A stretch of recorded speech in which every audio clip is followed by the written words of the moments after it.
Okay, so good morning, everybody. Oh, one more thing.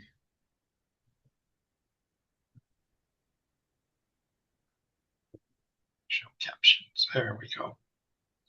Okie doke. So, as I said, as I mentioned earlier, that a lot of our folks who normally attend this meeting are in Chicago for the conference. So, we obviously have a much smaller group of people here today. But I'm going to go ahead and get started anyway. And we just may end up a little bit early. And I don't see our scheduled presenter online either. Let's see if I got a text or something from him. I don't see it.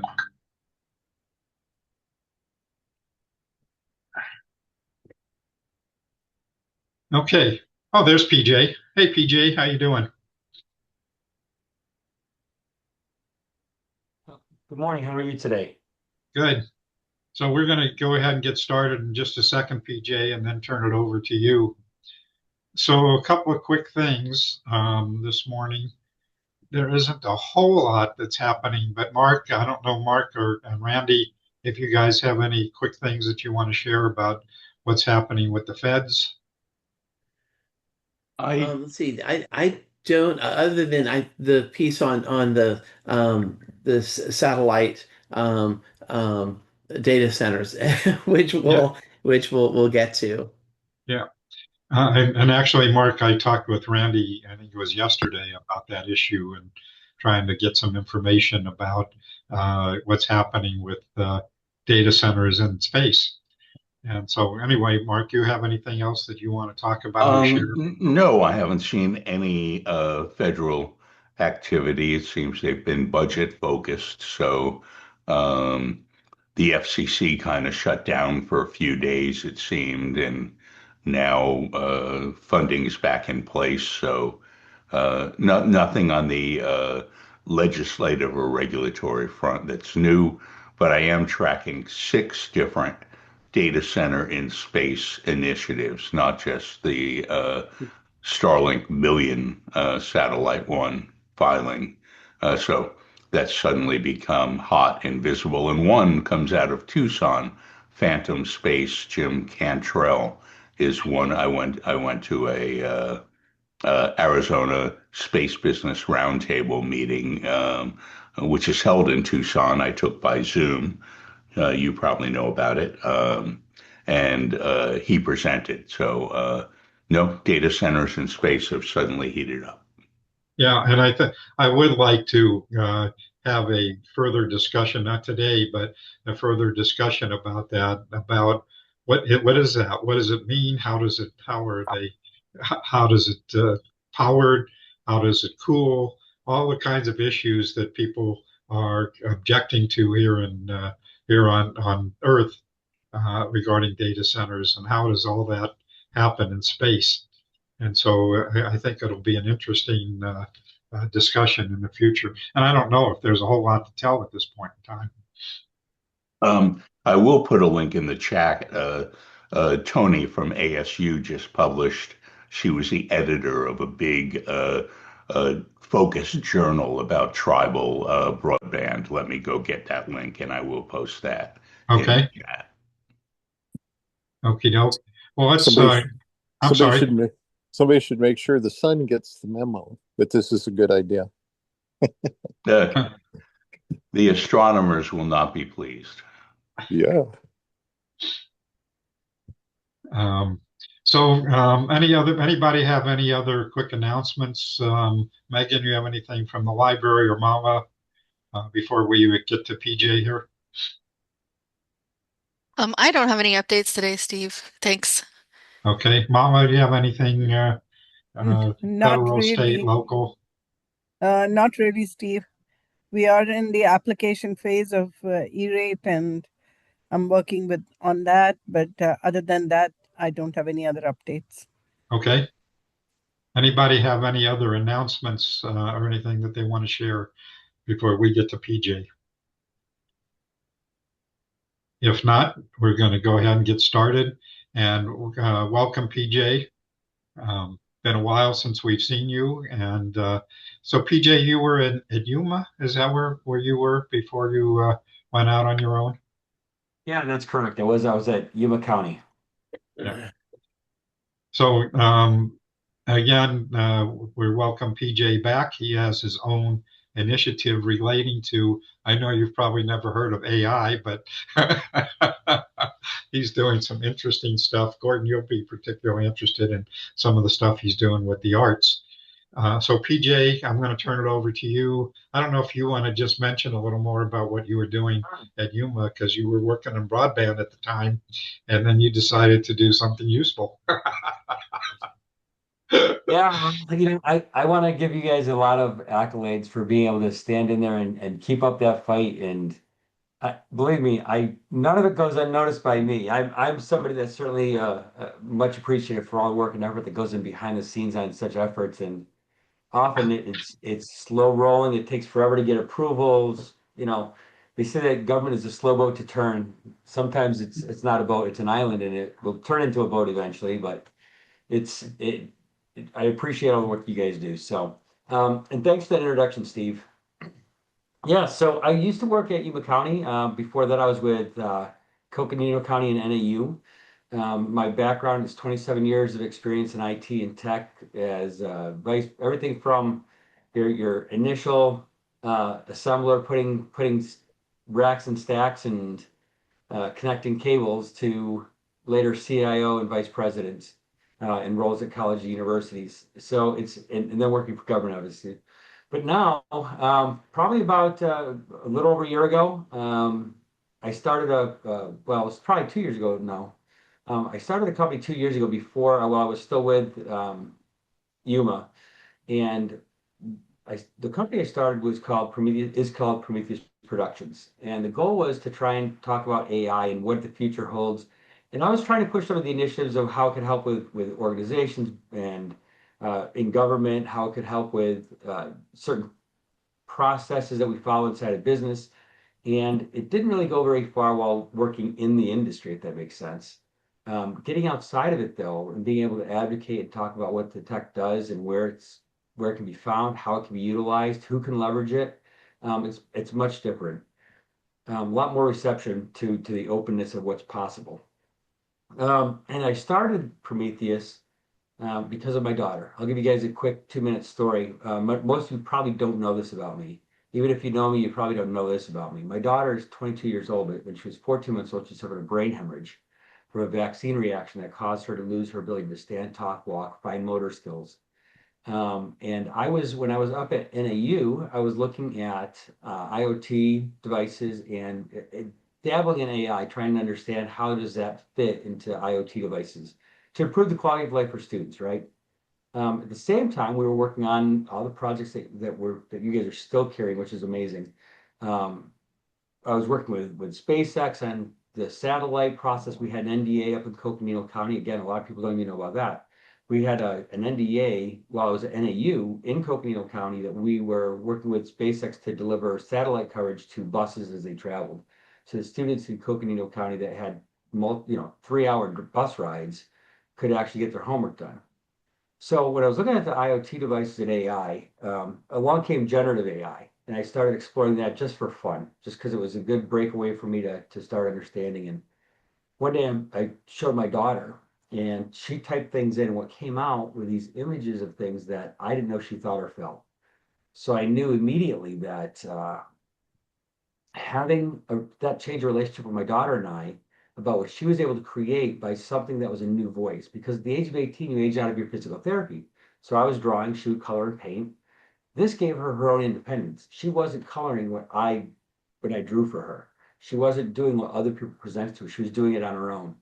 So I knew AI had a different approach than I was already looking at it. So I decided it was going to be time to start reaching out to the world and say, hey, let's see, how do you use AI and how does that help you communicate? How does it help you with your day-to-day activities? And what happened was, long story short, we had a festival that was 3 days long in 2024, and it was an AI and film and art festival to focus on what AI can do for letting people create around the world. It turned out to be 157 films that were showcased, 52 music videos, 150 works of art. We had 40 speakers, 18 panels. It lasted 3 days. Turns out it was the first one in the United States. Nobody done anything like that before, so we did it right here in Glendale. Um, this last year, 2025, was our second year, and we hosted it in Phoenix.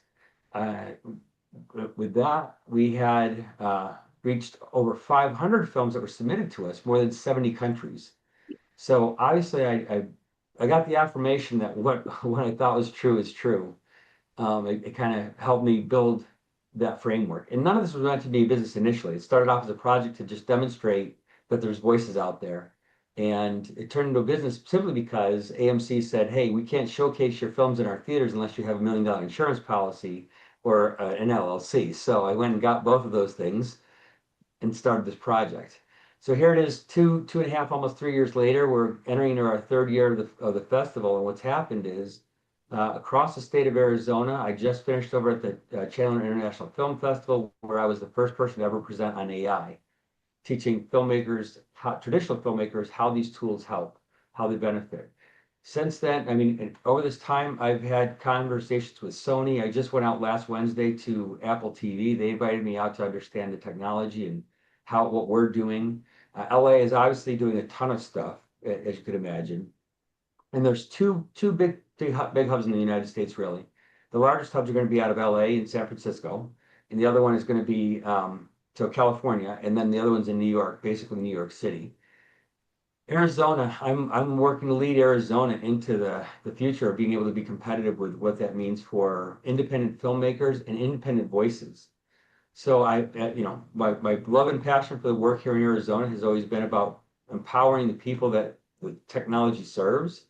I was fortunate when I worked for when I was working for Northland Pioneer College. I was the vice president and CIO, and we worked on a project to help deliver technology to underserved and non-served communities, particularly in Navajo County.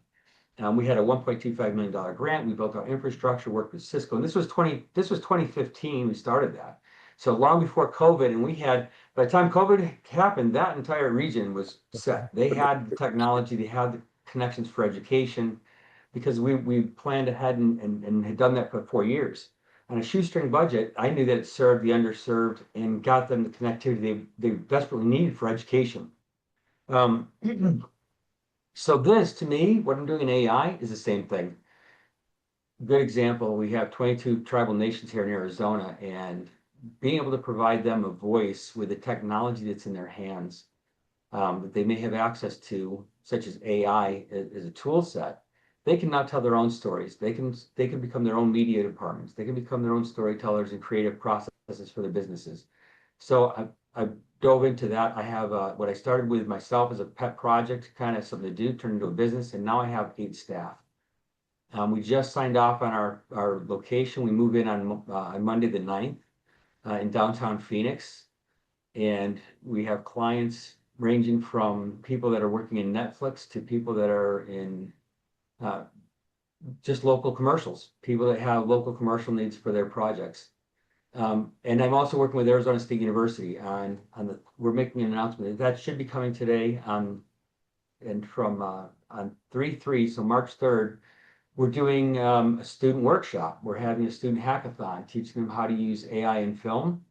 And it's going to be a really exciting time. So the goal here is that we're going to expand through our educational platforms, working with our universities, and then hopefully eventually to our K-12s, being able to help implement what this means. And part of that is to address concerns, because when it comes to technology like this, people always are concerned about ethics. Is it are people going to use it properly? Are people going to, so this fear of what happens, and we try to build legislation around that. My personal opinion is the best thing we can do is educate people. If you take it into the K-12 districts in a safe environment where it's controlled and people can help manage what that technology means for students and teach them how to use it properly, what the proper ethics are, we're setting the model. We don't legislate behavior, you practice behavior, and we show how it impacts people. So that's the very long story. And I'm happy to talk about any of the things that we're doing. I mean, from agents that we're building to to how we're helping different industries. I'm open to any conversation. And I do believe that this is a very powerful and could be a very good service to our government as well from the AI technology.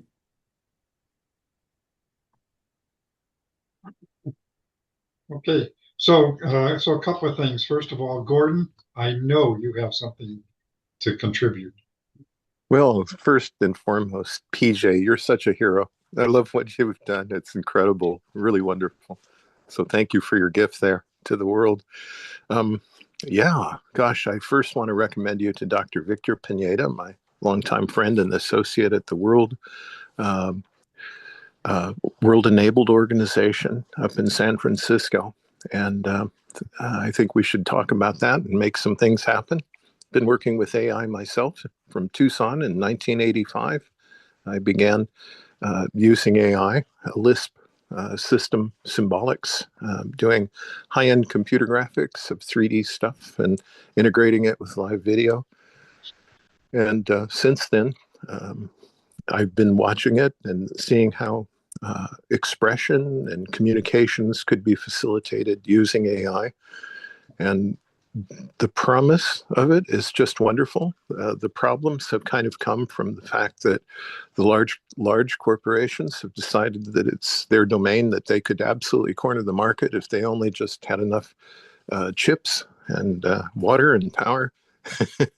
And it's one way of doing it. The Chinese have proven a different method where you can actually have an AI do something really spectacularly well, whereas the other approach the U.S. has taken is super generalist systems that do everything. Hey, we can do everything, but it'll be seen very quickly that the best kind of AI is one that's personalized and close at home, not far away, up in the clouds or distantly, and we'll all be benefiting from those shortly. And so I'm really honored to think of the good work you're doing, PJ, and how far you've come with this. It's just wonderful. Thank you for that.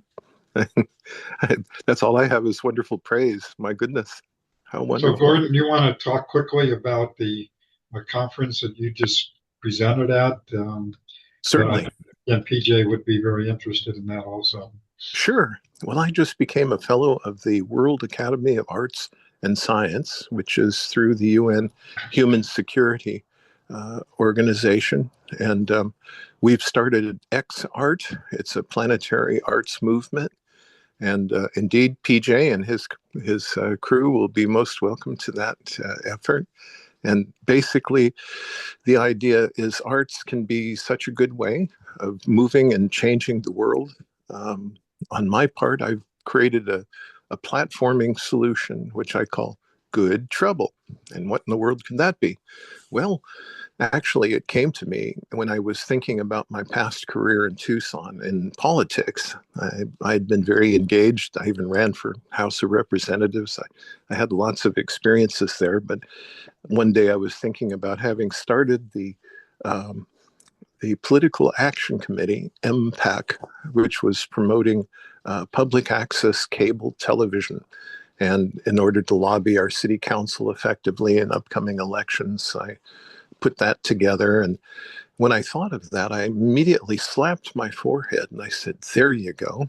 Because I've been looking for a way to create public art that becomes a shared collaborative effort.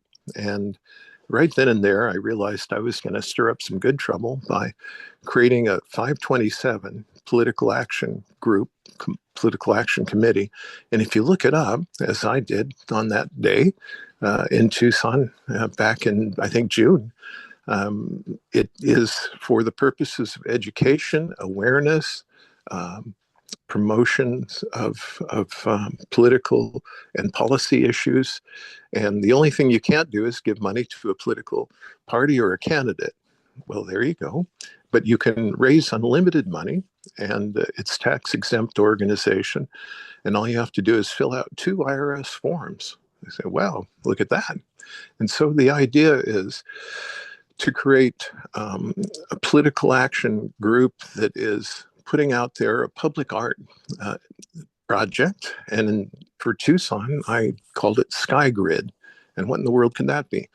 Well, that's where, having heard so many discussions about why we don't have solar energy. Um, Group I've been working with for over 15 years has been looking at how to cover streets and roads with solar panels. And in Tucson, it gets so bloody hot in the summer. I would surely be glad to have a little shade. So I was thinking there's a fine sales approach. We'll give you shade, people. And the idea is to cover the roads with panels, and then 18 feet over the roads above, we would have under the panels these electronic autonomous vehicles, little pod cars that would go between stations autonomously. You could also use the same system for freight. At the same time, I realized we would be able to collect rainwater, wouldn't we? Instead of just uh, funneling it into gullies and ditches and our water drainage system and flooding our streets, we could actually collect it, polish it, use it. And from there, the idea just kept growing. And I came to realize that it would be such a total change in our community. So I'm polishing up the Sky Grid 527 as a political action group that bypasses bureaucracy, because I promoted this idea to our vice mayor at the time and some of the planning people in Tucson, and they mildly but didn't quite respond. And I was sort of saddened. There was a grant for like $3 million to do planning on where to put solar panels in Tucson. And I'd already talked to Tucson Electric Power, and they'd suggested there isn't enough real estate area in Tucson where we could put solar panels. And I didn't say anything at the time. Why give those guys, those Canadians, any clue as to what I was thinking? But solar panels over the streets would generate 16 terawatts and 1,700 miles of solar panels. And with that, you have a whole new industry. You can smelt bronze and be able to expand the community enormously and polish the water. The wells that we've had closed, we can open them back up, bring the water up and polish it. When you have that kind of energy, you could do just about anything. And eliminating from the roads the cars and trucks, putting the freight and the people up above, would restore the roadways so that we could use them as, well, green belts and agro forests like we have in the past. And we could restore some of the waterways and create urban lush gardens there along what used to be our streets and roads, expand housing to include parking lots. Gordon, we need to move on pretty Oh, quickly. So, sure, sure. Well, that's it. And with the World Academy of Arts and Science, we're going to be promoting such ideas on how people can stir up good trouble, creating efforts where artists come forward and bring out ideas and engage the public and expand that idea. Yeah. I'd like to touch on that real quick, Gordon. That's amazing work, and one of the things that we're involved with. So, in March, for the entire month of March last year, the Mesa Contemporary Art Museum invited us out to showcase AI art. We actually I pushed to try and get in there. They accepted us. We were in there for their for the Alt Fest that they have, and in 4 hours we had 4,000 people come through to view AI art. It was amazing. And the artists we had came from all over the world. Just remarkable talents. And I got to know these people a little bit personally, which is amazing. And this year, the reason I mentioned that is because this year, Mesa's Contemporary Art Museum has invited us back, and we're going to be there for the entire month of March. So we're going to be showcasing AI art, short videos, as well as poetry readings and stuff like that, that people put to visualization. And yeah, it's exciting. We're going to be there for the entire month of March, including through the Alt Fest. I'd love for you to come on out. And if you have other artists and creatives that are actually looking to participate, that leverage AI in any way, just so you know, we have there's a gentleman that has Down syndrome. His name is, he goes by Downs and Towns on X, but his name is Houston, and he's based out of Tennessee. He travels all over the world for doing photography. He came out to our last event in 2025. He was one of our guest speakers and talked about how technology changed his life, even in photography, that if it weren't for digital cameras, he wouldn't be able to do what he's doing. If it weren't for the fact that he's using AI in post-production for some of his photos, things that he does personally, not his professional photos he tries to keep specifically for the clients that he has or his marketplace. but from a standpoint of what he does on a regular basis and things that he's creating, he uses AI as well. So he was amazing to have. And if there's work like that you have or artists you know and can connect with and want to participate, please encourage them to either you can contact me directly and I'll tell people how to do it, or I'll, any of the socials. I have all that stuff showing up everywhere on LinkedIn and on X. But and also one other thing is I'm working with a team right now to develop a space tech week coming up. We know that there is a group called Space Rising. We're working with them. We're likely going to be doing a lot of their visuals, and part of that is just what you said, art related to space and getting beyond what we see today, right? So that's very exciting. And Gordon, if there's a chance for us to call me, let's talk a little further, and that would be awesome. Wonderful. And Thank you so much. We'll put in the chat my contact information. So PJ, you probably won't see Gordon live because he is in Hawaii. Well, we're also in Tucson, San Francisco, and Santa Fe, New Mexico, and Yeah, Dallas, but Texas. we just never see you in Tucson anymore, Gordon. I'm still waiting for it to cool down. That's all. So PJ, a couple of things, and I know some people put some comments in the chat, and we want to get to those in just a second. But one of the issues that, of course, is becoming more important these days, and I know you're somewhat familiar with this issue, which is digital inclusion, and where AI and the arts actually intersect in that whole issue, and how can we use AI and arts to teach people to use technology effectively?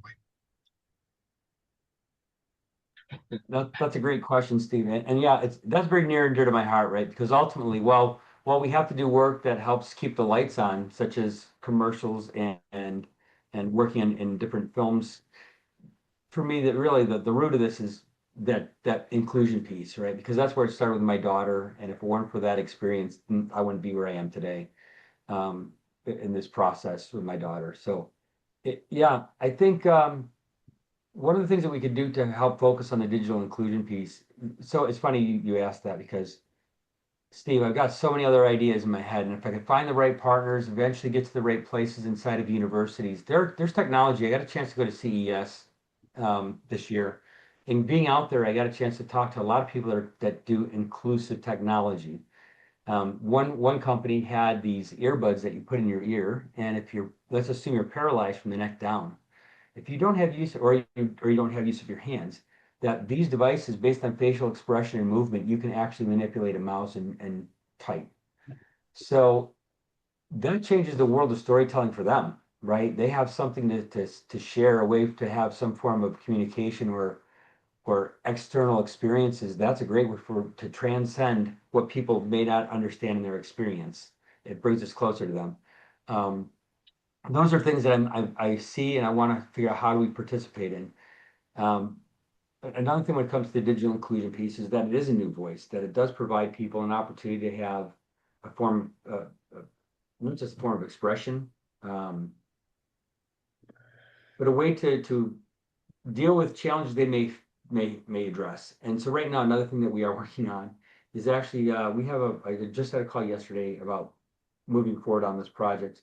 We're building a project where we're bringing veterans in or people that struggle with PTSD or emotional trauma of some sort. And what happens is, so I have a lot of veteran friends. I do have friends that struggle with it. And I know that when we go to certain places, environments, crowds, people, lots of things can cause a challenge for them. The use of having the AI in your hand is kind of the same thought process I had about what we brought technology to rural areas, is that getting them access is everything. Sometimes the therapy sessions, and they're fantastic. I love the processes that exist. When we have painting therapy sessions for people that struggle emotionally, they go to these courses, they sit around with a group of people and they learn how to paint and they kind of express themselves. I'm taking an approach that AI is now going to be in their hands. Let's get them in a classroom, teach them how to use these tools, that in the moments when pressure starts, you can't necessarily go paint, but you have AI in your hand. You have another tool that can help you build an expression, focus your attention, escape the situation you feel you're in just for a moment. So I do think, while I'm not a therapist, I don't pretend to be, I just know that this does provide opportunities for people to have a form of expression. It allows them to free their mind for a second. And if that helps somebody, if that could help somebody that's struggling with PTSD, I think that's a huge win, even if it's just one person. So I'm working, and that's where I'm working with the Mesa Contemporary Art Museum on that as well. They've offered us space, so we will likely be putting in classes coming up here near the end of this first quarter or beginning of the second quarter. Courses specifically for people that struggle with emotional connection or space and PTSD, essentially, some form of that. It's very exciting. I'm really proud of that. And I've got a team member that's actually focusing on all that right now, helping with curriculum design, what we would teach, how we would teach it, how we make it so that the tools are accessible using free or low cost technology. I'm building relationships with those partners to see if I can get them to be sponsors and offer that technology for free for a period of time. Because again, I think hits what you're saying. Get people connected and start using it. It can be a game changer in how they communicate. So Jessica, you had a comment. You want to talk about your son, I believe. Oh, I was just mentioning some of the work that's being done at ASU. And I'm so inspired by this conversation, and I can't wait to connect with you, PJ. As an educator, a music educator, I was orchestra director for 20 years before running an internet company that my husband started, and we've been doing that, and now, it's progressed organically, let's just say. But I'm a big fan of the arts, and obviously have worked with students with all types of needs. And I have two boys at ASU, and one of them is actually working with a professor currently to create music with AI, which is a hot topic, just like anything in the arts. But use those ideas then to develop beyond AI. So using AI as a tool.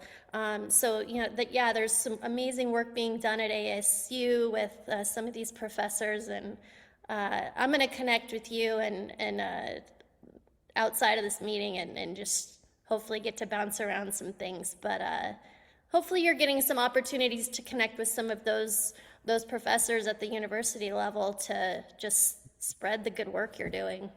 Jessica, I want to say thank you so much. I appreciate that. And yeah, anything we could do to get connected more with other professors. And actually, that's where it's funny, because we're working with the game department, because we do AI in gaming as well. And so we talked to the game department. They're the ones that are interested in us doing a film piece, because they see it expedites their processes in teaching students how to use these tools when developing certain types of games. That's But awesome. to touch on music, though, Jessica, what's interesting is that last year I connected with a musician here in Arizona that has 40 years of their own musical work, and they were like, "How would AI help me in this? What would it do for me?" And I shared with them that, and this goes back to Randolph. I think this answers maybe some of your question on local models, having something. What can you do with it? I apologize. Your question there was chatbots, agentic, but also about local systems in RAG. So for those Oh, that that aren't was my sure, question. yeah, I love that question, right? Because this fits into exactly what Jessica was just talking about, though. So a RAG, or retrieval augmented generations. Um, it's kind of teaching your LLMs. So if we can do a thing where with the music industry, Jessica, that we have a musician that had 40 years of his work, and he's like, "What can I do with this? How would AI help me?" I explained to him that we take all your music that you've never licensed, that somebody, because when you license your music, they own it. That if you turn over your rights to BMG or some other music industry, they have the rights to your music. So there's certain things you're limited on what you can do. But you probably have 40 years of recordings that are just phenomenal, that maybe didn't get picked up, you didn't get to share. Put those into these language models. You can start developing your own brand new music of your content. It's just iterations of your work, and use that to supplement the work that you already do. There's another musician that I'm working with. He's a guitar player, but he's always looking for like different rhythms and beats and stuff like that to share with them, and he can use AI to fill that in. And then from a music industry perspective, last year there were three bands that were all AI that hit the top 10 in the music industry. One of them was called Rust, and they made #1 in the country music. and they were up there for like 3 weeks before anybody discovered they were an AI band. And the music is phenomenal, honestly. The videos are great, the music is remarkable, but the creators behind it, this is the piece that I always want to talk about when it comes to AI. Those songs were not just random. They weren't just outputs of some machine. They were somebody that provided the input and guidance of what they saw or thought in their head. Not everybody has access to a teacher. Not everybody has access to somebody to teach them how to do things well. Not everybody has, and believe it or not, and this is the crazy part for me. One of the things I've learned in the last 2 years, I've got art hanging on my walls that are on cardboard because the people that sent them to me are from places in the world that don't have access to paper. They don't have access to drawing paper, so they find whatever they can and they do well on that. So I know that this technology is helping people to express themselves in a way they didn't have even the opportunity. Even if they even if they have the capabilities physically, they don't have the opportunity to access. And that's where music, when it comes to that, I'm a huge music fan. I can't read music. I can play my guitar. I can probably pick up a couple notes by ear, but I am not a musician by trade. But I would love to be. And creating like that inspires me to just learn more about music. It inspires me to learn more about how would I make that sound. So it's also a teacher. It guides us to what we want to learn. Yeah, and I think something to just say, there's a lot of concern, obviously, from the arts community about AI and just like in anything, the authenticity of, the art itself. And what I see happening is that AI created art with the human hand behind it, obviously, is hopefully just going to become its own genre. So there's not a feeling of it taking over, but it holds its own space, in that creative area or literacy, literature, visual, music, whatever that is. It holds its own space because it definitely does require that human element, just like what you said. So, and just to kind of put another plug in, my other son is a freshman with media arts and sciences at ASU. So, asking about internships might be a little mom in me, but it's exciting to hear that that's potentially going to be an option. So, thanks, PJ. I appreciate it. No, thank you so much. I really appreciate it. I look forward to talking to you a little bit later too. You bet. Okay, other questions, comments, thoughts for PJ? So PJ, I'm intrigued. A lot of people right now are focused on how you build LLMs and then just a lot of the technical aspects. I think what's really interesting is the just what are the broad application spaces, which it sounds like you're very much focused on for AI. And I know going from chat box and agentic and visual arts and movies, but also in say more industrial applications where or not even industrial but just commercial applications where you want to contain your LLM and put it in a box and have it do something, but control maybe have a lot of data in and out. Like how would someone learn about say RAG? And I know I know you probably have a course on this. That's a great question. One of so when it comes to things like RAG, right? I'm guessing your background is technology based, probably, anyways. So Yeah. when it comes to things like that, a lot of times, so when I get questions, usually it's with people that either don't know what it is, they've heard the term, they're trying to understand it. Is it something they should be doing? But more than that, it's usually they have to have somebody that can help them get that set up. It's somebody they have to have on their team to really try and dive into that. It's there are a lot of topical things that we can do that would be very beneficial off the bat, but then there's also things that, depending how deep you want to go. And I think that's the one thing I'd recommend about people that are trying to learn about RAG or building their own LLMs. And now there's what's called the SLM, small language models. Yeah. So that way, large language models basically are a specific size of data set that you're training your model on to leverage. One of the things I've always thought is, the concern over who's using what models. Why are we not taking every piece of art book that we've ever had published in our educational systems, training language models on that? Because it's what we teach our people. Why would we not teach our technology? If we teach it the same things, we kind of get the results we're expecting, and we're not worried about that whole issue of copyright and concerns. But yeah, I think I think the best way to learn is, YouTube is always a great resource, but it can be cumbersome because there's a lot of noise in there. There's not always great resources. If you can get into, oh goodness, I apologize, I can't think what it's called. There are workflow groups and workbook groups that you can create. I'm trying to remember who it was. What is the one that I use? I apologize. It's not coming off the top of my head. It's early morning. I still haven't had my coffee. It's crazy. Um, where is it? So I don't think I have it over. I can't think of it. But there are think of like X. If you're using X, there are channels. Oh, I know what it is. As a matter of fact, um, it is Discord. So if you hop on Discord, Discord has some channels. The key there is to find the right channels. Discord is a great place where people have resources and they share them openly. I have found the communities that are involved with AI to be very open and sharing what they're doing, how they're doing it, the type of technology they're using, because in order there it's so strange compared to traditional business because traditional business is there's this gatekeeping of competitive advantage. And I get that, right? We need that.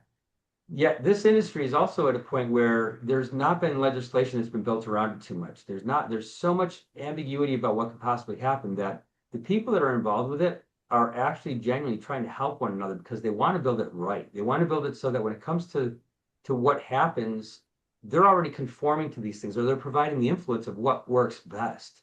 So I would say look at something like I already forgot the name of it. Um, if you go to find a Discord channel, find a Discord group, you could start on X looking for people that are doing that type of work. I think that's probably your best way to start exploring. One of the things about AI also that I'll say is that it's never an overnight thing. A lot of people think that when they hear AI, that it means it's going to be easy and it's building autonomy quickly. It still takes training. It still takes somebody behind the scenes to understand what your mission is, what your goals are, what you're trying to achieve, and have that as your focus when you're building it. Because otherwise, you're just going to get something that you're trying. And sometimes trying doesn't result in what you want. So then you think it failed and it's no good. If you're going to dive in, you got to dive in with the effort of you're going to commit to getting something out of this and seeing if that worked the way you expected it to. I hope that answered the question. No, Those are thanks. probably the Yeah. resources I would use. Yeah. So PJ, I haven't followed lately, but a number of years ago, we were looking into gaming, and it sounds like it's still kind of a big thing. But the point is that it wasn't just gaming, but it was the issue of engaged learning and moving away from the uh, what do they call the sage on on the stage or whatever that is, um, and moving towards engaging people in the learning process. And so it seems to me that this now becomes a whole new tool to be able to engage students in learning. I mean, that's been, at least in my opinion, has been one of the big issues in education is that we haven't been really creative in engaging students in the learning process. And now we've got a whole new set of tools. And of course, AI creates a whole new set of challenges that goes along with that. But I don't know if you have any thoughts about that of how do we help teachers in the classroom to be able to use not just AI per se, but AI and the arts, as you've been talking about in classroom settings, to really engage students in new ways. As you know, students are when we were kids. Of course, there wasn't computers when I was a kid, but but the reality is that obviously that's changed a whole lot over the years. But now we need to look at how does this new tool relate to education and learning.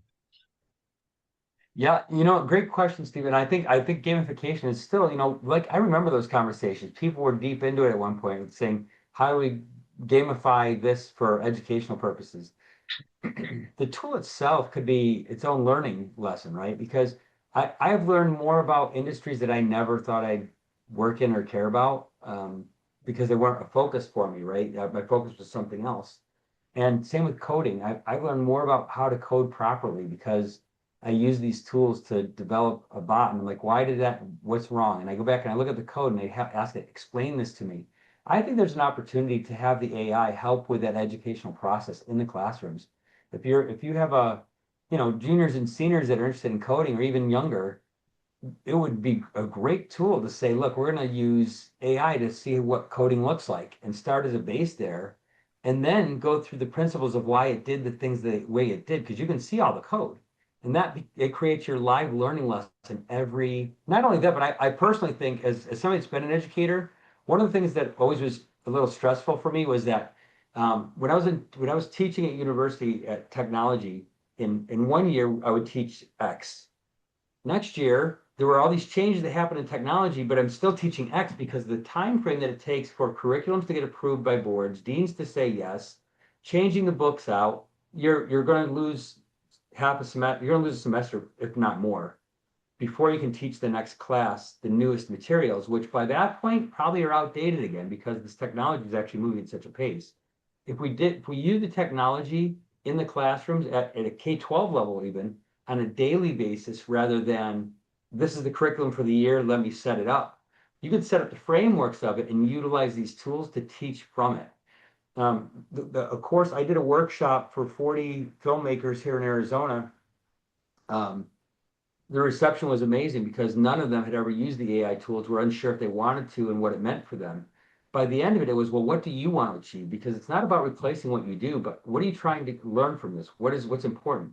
And walked through and basically taught them for an hour and a half. And we walked away with a little clip that we created as a group of a scene of a woman in a French cafe with a broken arm that the soft music played. It was black and white, film noir style, and she turns and walks into another room.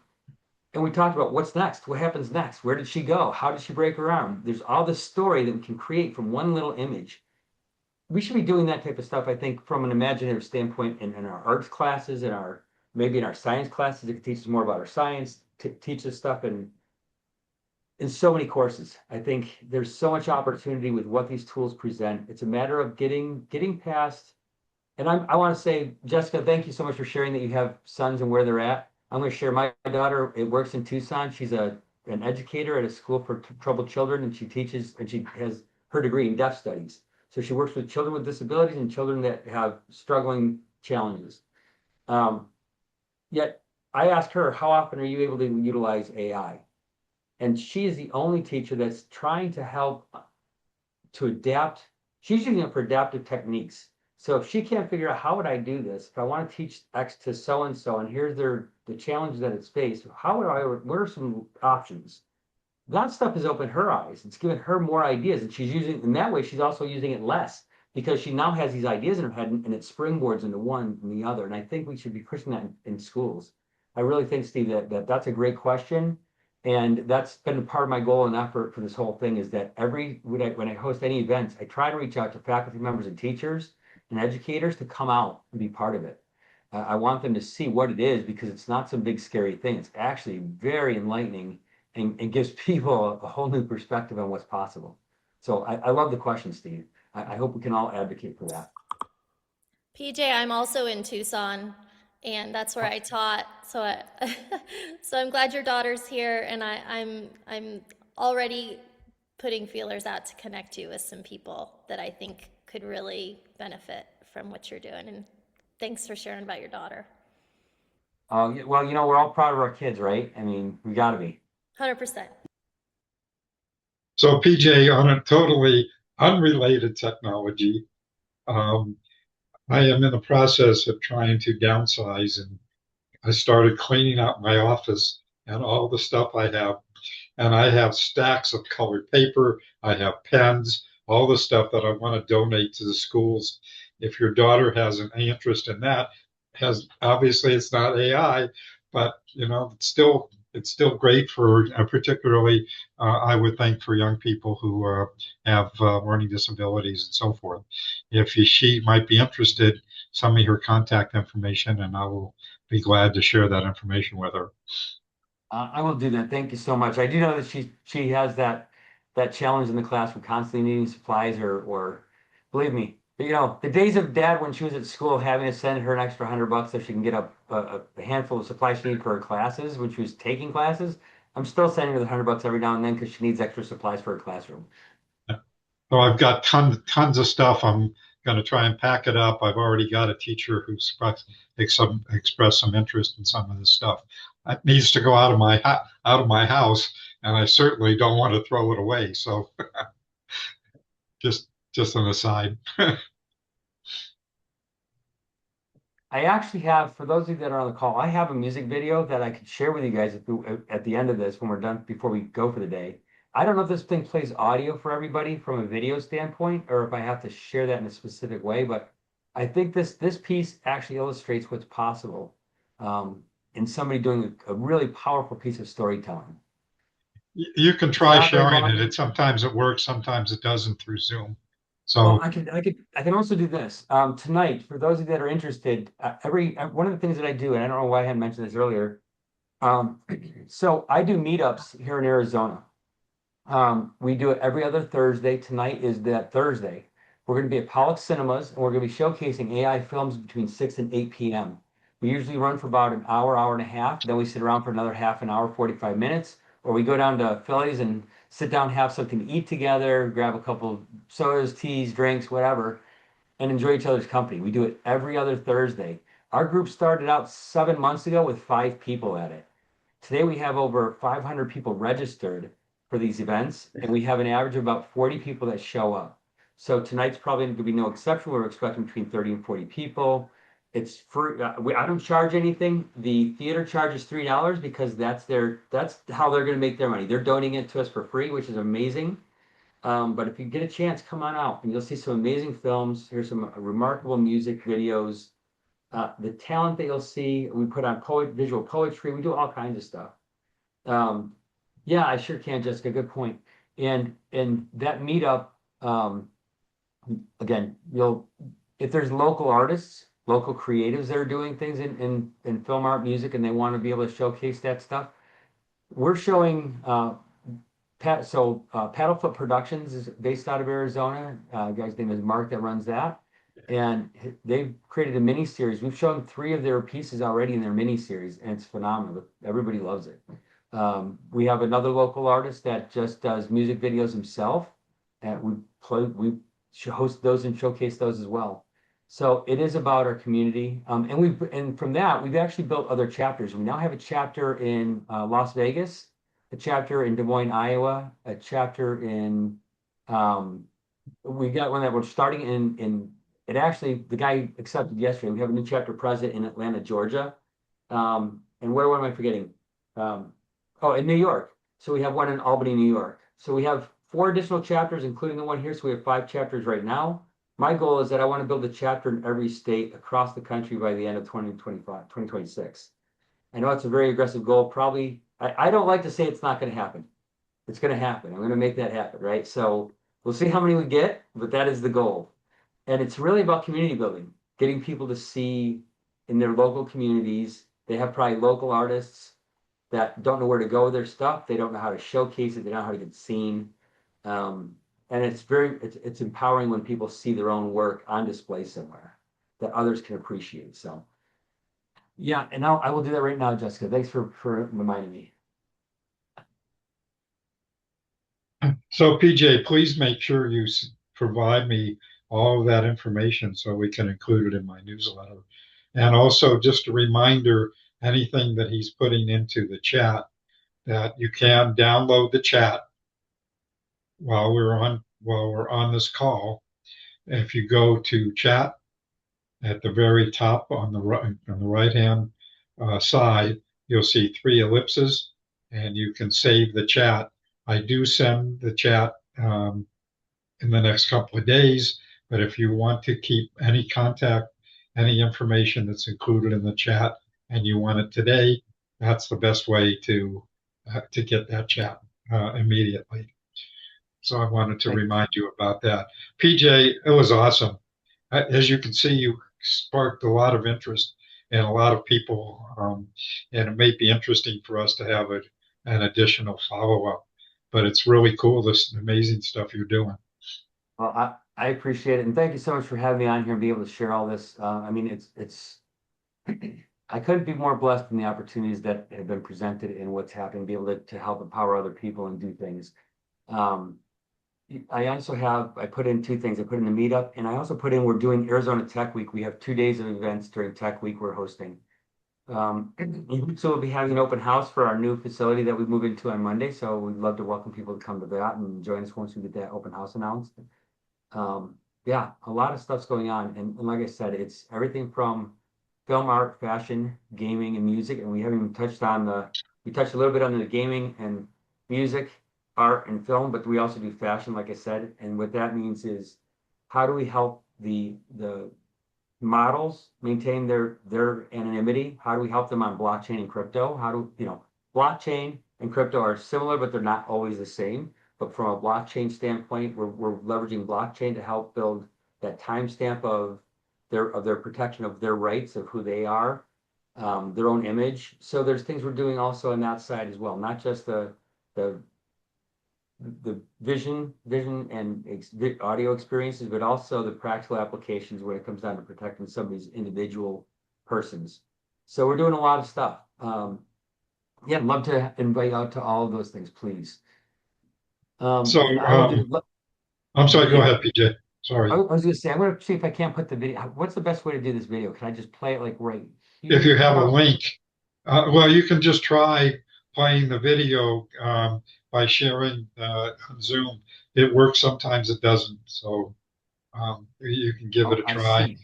I see. Okay, yeah, let's give that if everybody is willing. We'll So PJ, before you do that, real quick, and since Gordon and I are good friends, I know he won't mind me telling you this, that what he didn't tell you is that Gordon is blind.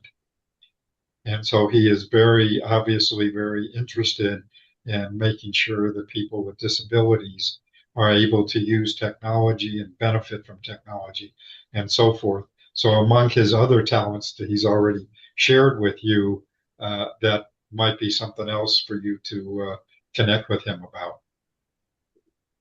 Absolutely. I would love to. And realistically, a lot. And I'm taking your stuff down here, Gordon, right now, as a matter of fact, I'm making sure I get it offline so we go back quickly. Yeah, this is exciting. Okay. And I would like to connect you also, Gordon, with what we're doing with the space groups and see if that can help get you connected to some other opportunities and things that people are building, I know, here in Arizona. So, I think you guys are going to have a lot to talk about. Absolutely. All right, let me see if I can try this, see how this works here. Wonderful. Share, okay, yep, this should work. Here we go. Just wonderful. All right, if you guys are ready. Yep.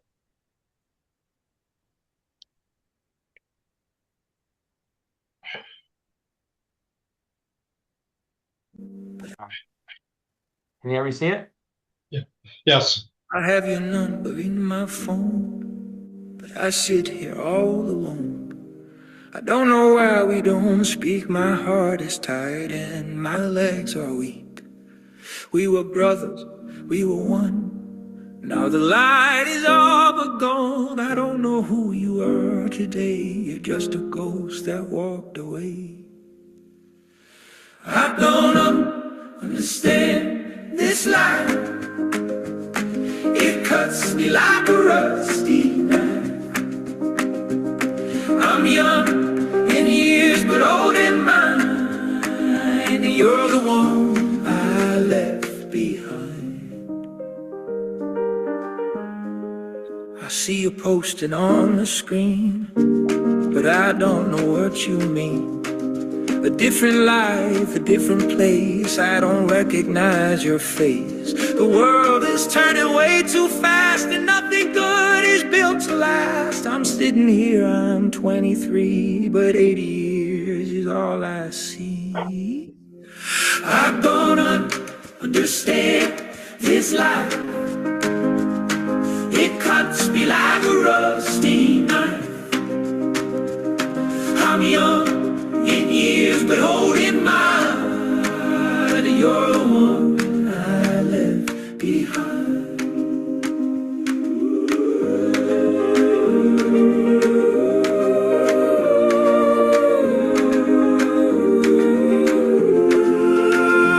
No more talking, no more pride, just the emptiness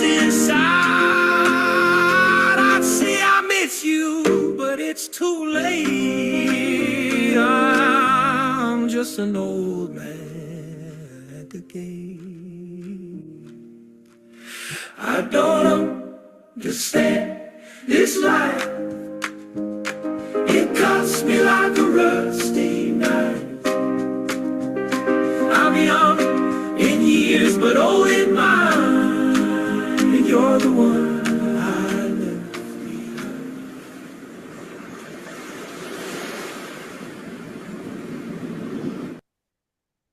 Okay, All right. thanks, BJ. So that's just one example. Powerful storytelling. I hope the audio came through for everybody. But just an extremely, and that whole thing is AI. There's not a single actor in there. There's not a single, everything, audio, visuals, everything, 100% AI. But that was somebody's story. Somebody talked about the loss of their brother as a child. That's a really powerful story. And whether you have a sibling or not, you can connect with what they're telling you, what they have to say. That's the power of storytelling in my mind. And that's why I think it's so valuable to have people have access to this. Okay, we're going to move on, PJ. Thank you so much for being here. As you can Yeah. see, you stimulated a whole lot of excitement and interest, and we definitely want to figure out how to continue to collaborate with you. Obviously, you're a busy guy. Busier than I expected to be, that's for sure. Yeah, doing great stuff. So, two quick things. Melanie, do you have anything that you want to share this morning? Good morning. I'm Melanie Escher with the Arizona Telemedicine Program, Southwest Telehealth Resource Center. No, not really. I've been working hard at getting getting webinars set up for 2026 and getting presenters lined up. And we had our first developing training this last week. We've got another one in May and one in September. And yeah, 2026 is we got a lot of balls up in the air, and appreciate the opportunity to let everybody know. Check our website, get on our email list, get our newsletter and events as things are coming together. Thanks, Steve. Okay, thank you. And Mark, you just want, I don't think we mentioned at the beginning of the meeting, which we should have, about the NTIA listening session coming up.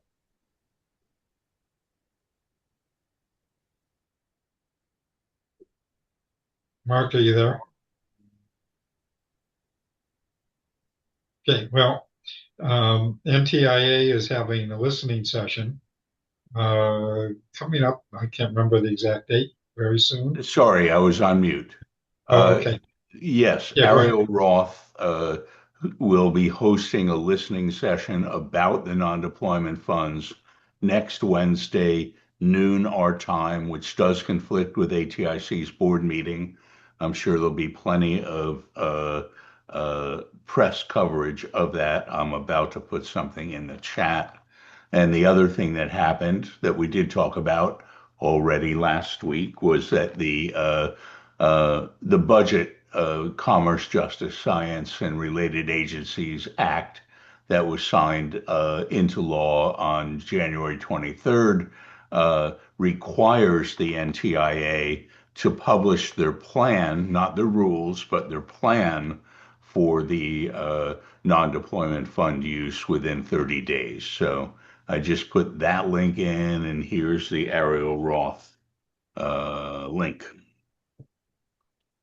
So really encourage folks. I know it can unfortunately conflicts with the ATIC board meeting, and maybe it'll be recorded and available after that. And there'll be plenty of press coverage. What she has will be hot, in the Benton and Broadband Breakfast Yep. and other broadband policy related news aggregators. Okay. Anybody have anything else? Going once? And I Going guess twice? I guess Steve, I put together a few slides on sort of the spaceborne AI, but next maybe a future session. Okay. Thanks, Just Randy. one or two that sort of captured the dialogue that was going there. But Okay. I think we've timed out here, so that's okay. So but so that'll continue to be an area of interest, I think. Okay. Anything else?